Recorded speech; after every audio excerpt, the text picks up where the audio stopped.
La ministre de l'Éducation nationale, de la formation professionnelle, chargée de la formation civique, est à la tête d'une importante mission à Port-Gentil en ce début de la deuxième semaine de rentrée des classes, comptant pour l'année académique 2024-2025.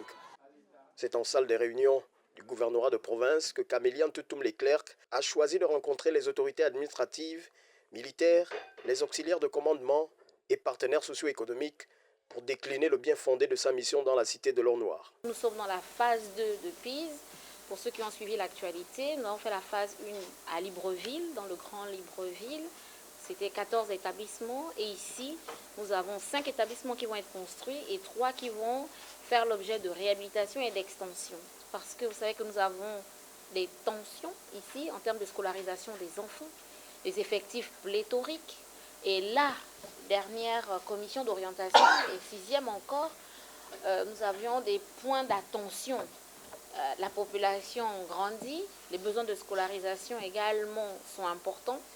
Et je suis également venue avec les partenaires sociaux que je salue, qui sont dans la salle pour nous accompagner, pour toucher du doigt tous les efforts qui sont consentis par le gouvernement en termes de construction, d'extension, de réhabilitation de nos infrastructures scolaires. Les objectifs du gouvernement de la transition semblent être bien définis au regard de l'engagement manifesté dans ce vaste programme d'investissement dans le secteur de l'éducation. D'où la satisfaction du ministre de tutelle.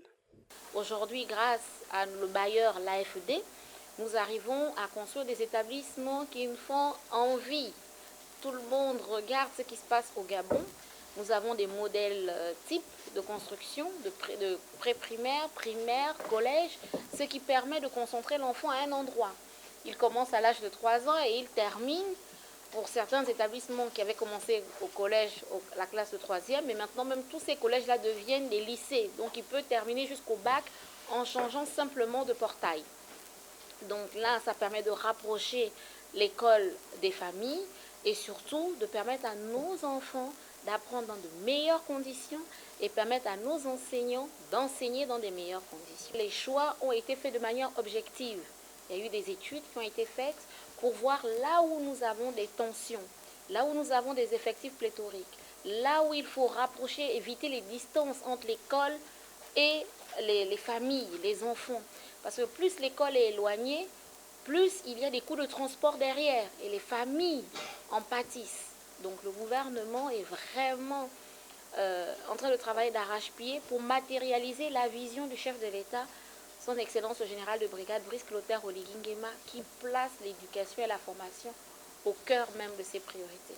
À la suite de ces quelques mots du membre du gouvernement de la transition, suivra une série d'exposés des experts portant sur la direction et le suivi des travaux, des aspects techniques et environnementaux, avant de boucler par une séance de signature et notification des ordres de service entre les représentants des parties prenantes de ce programme d'investissement.